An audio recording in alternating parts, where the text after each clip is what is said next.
Hey guys, welcome back to another episode of me trying to figure out how to build a Land Cruiser from the ground up. We've got our 80 series chassis. You saw in the last video, we tore apart the axles, stripped the frame down.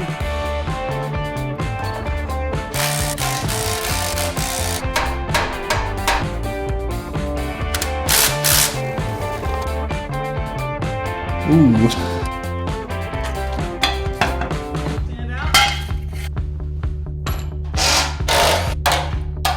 And now in this episode, we are going to take it off to be sandblasted and then recoat the frame, get rid of some of that 20-year-old surface rust. So I've got the frame all rigged up to this engine hoist because before we take it off to be sandblasted, I actually have to spray out the inside of the frame. I noticed that there's quite a bit of sediment sitting along the bottom rail of that frame there, and I would just like to take a hose, stick my hose in there, and just really give everything a solid rinse. Let's do it. Let's see if I can maneuver this thing on my own.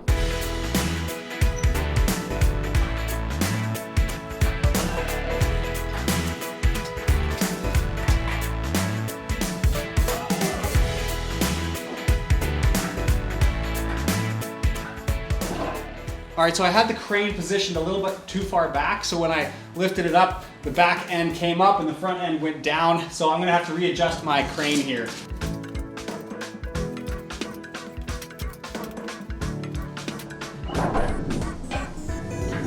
Better already.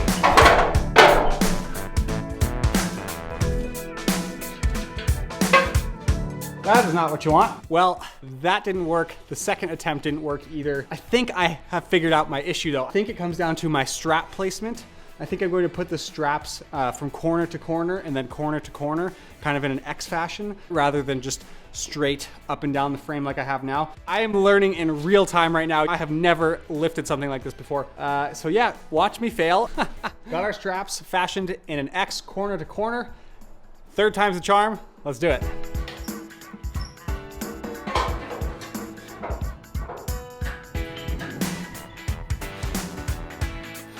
All right, we got it going. I took a couple of tries to get it right in the middle, so it didn't want to sag on either side. Let's get it rolled out and clean out the inside of this frame.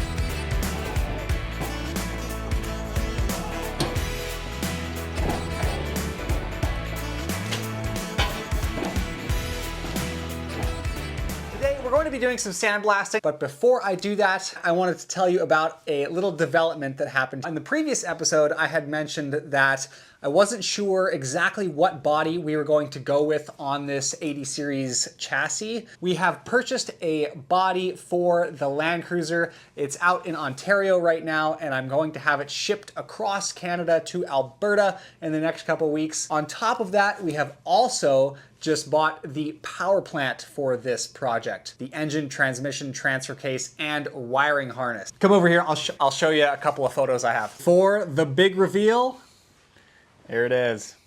That is a 2024 Toyota Land Cruiser Troopy body, left-hand drive, out of Toyota Gibraltar stock holdings. And this here is our power plant. So that's it. That's our drivetrain and the body sorted and on their way. Next couple weeks, we will have these in the shop at home. What you saw there is a 4.7 2UZ FE Toyota Land Cruiser V8 out of a 100 series Land Cruiser, and it is the drive-by cable engine, which is very important because some of the newer 2UZ engines are drive-by-wire. I did not want that. I wanted a physical cable on the throttle body because swapping in a drive-by-wire, which is where the throttle body is run by a sensor, it would have just been a much more complicated swap. So I wanted a nice and easy swap, and the 4.7 2UZ is world-renowned for being such a great engine. It is one of Toyota's million-mile motors, so I have no doubt that this thing is going to be awesome. It's going to be an interesting build here. We're pulling parts from multiple different Land Cruiser generations. The V8 out of the 100 series, the 78 series body, and the 80 series chassis. I'm trying to take the best of all of these Land Cruisers and make one epic build, and I think we are well on our way. On that note, I need to get out in the garage. I actually need to do some physical work, take the chassis off to be sandblasted, and then we're gonna have to get a coating on it immediately so it doesn't start to rust. But let's start putting in some work. I'm really looking forward to having some things start to gradually show up at the shop and morph these Land Cruisers all together into one awesome Land Cruiser. Let's get going.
I have actually made a decision to not sandblast the frame and to actually wire wheel it instead. And I know that's counterintuitive to what I just said, but hear me out on this one. The 80 series chassis used a special coating on it that's very, very durable, stronger than your average Tacoma or 4Runner of the same year, same generation. So I'm reluctant to go and blast it all off because the frame that I have right now is still in very good condition with spots of surface rust starting to show. So with the condition that it's in right now, like I said, I'm just reluctant to blast all of that factory coating because the coating that I'm going to put on it, no matter how hard I try to make it perfect and really apply it in the proper way and do all the prep work, it's just not going to be as good as it would be from factory. So with that in mind, I'm trying to preserve as much of that factory coating as possible. So what I'm going to do, instead of just blasting and stripping the entire thing back to bare metal, is I am going to take a wire wheel to some of the heavier rusted areas. And you know what, to be honest, none of the areas on this frame are heavily rusted at all, but there are speckles and spots of surface rust that are starting to show up after, this is a 1996 frame, so that's 30 years old now. Jeez, wow, I was born in 1996. I'm going to be 30 this year. So I am going to opt to take a wire wheel. I was initially going to sandblast it, but I've changed my mind and I am now going to spot wire wheel this frame and get some primer down and get a new coating on top, but try to preserve most of this very durable factory coating that it already has. Okay, I just got the ends of my axles taped up just to try to protect those sensitive areas on the axles. Now I'm gonna get them loaded up into the back of the truck. We're gonna take them off to be sandblasted, bring them back to the house here and put a coat of primer on straight away, just so they don't start to rust.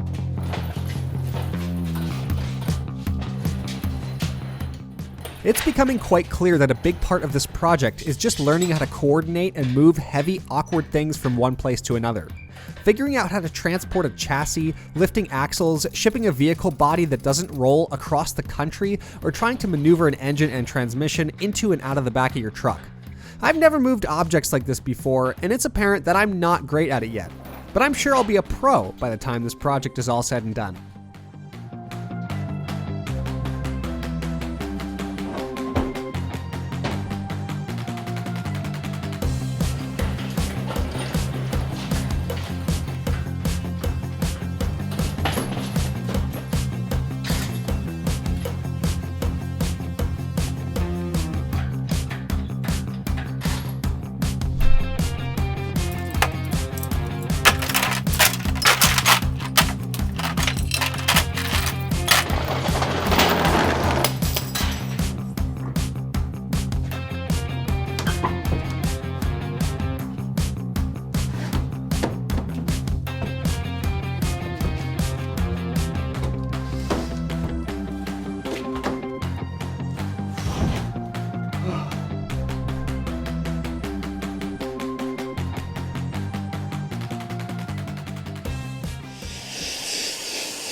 Sandblasting is also something I've never done before.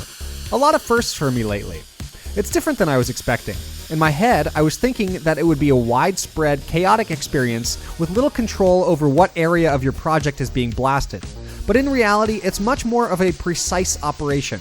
You can really direct that blast to a dime-sized point on your workpiece. It's very satisfying to watch all that old scale and rust get blasted into oblivion, leaving behind a fresh start. Now, if only you could find a way to sandblast some of the problems in your life. That would be something I'd have to try.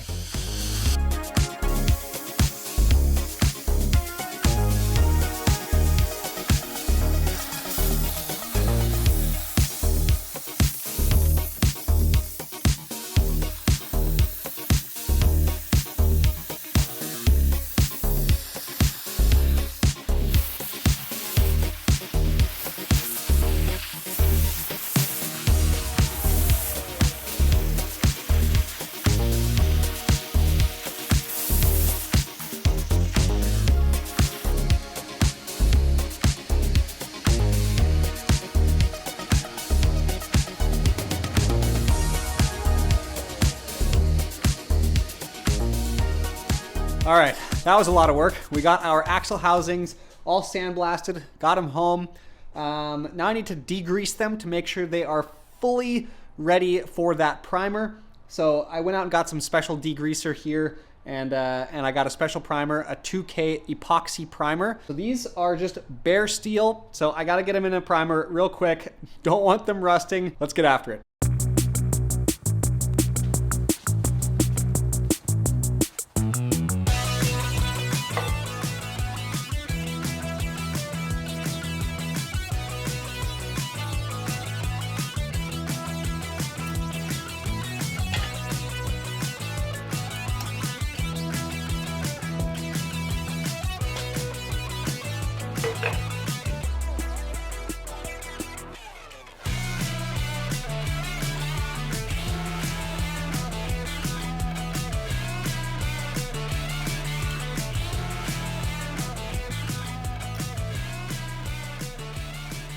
Time to prime.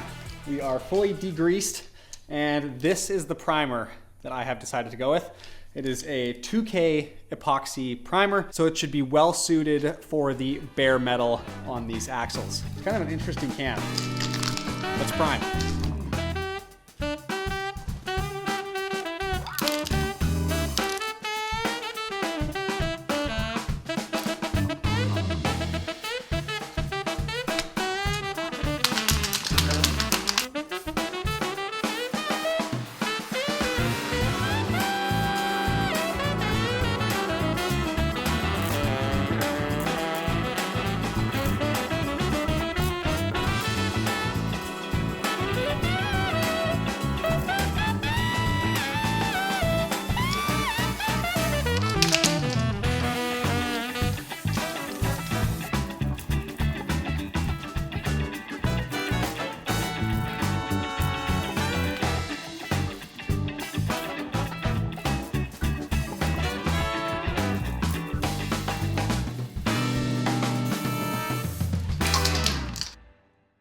I let that primer dry overnight, and looking at it this morning, I'm very happy with it. I think it turned out really well. We need to get a top coat on it. I think I'm gonna do like maybe a POR 15 or a Trem Clad or something like that. Something nice and durable, but something that I can recoat when it gets scratched up, because these are axles and they are underneath the truck and they're gonna get beat up over the years. So it's a good idea to be able to spray something on it every once in a while, touch them up.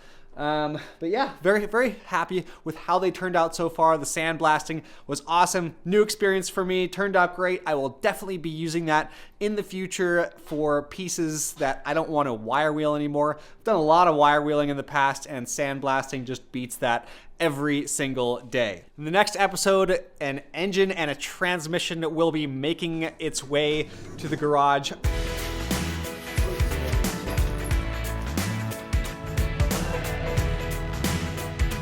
Spin towards you. Yeah. Oh my lord! I cannot believe you took the whole fucking thing all together.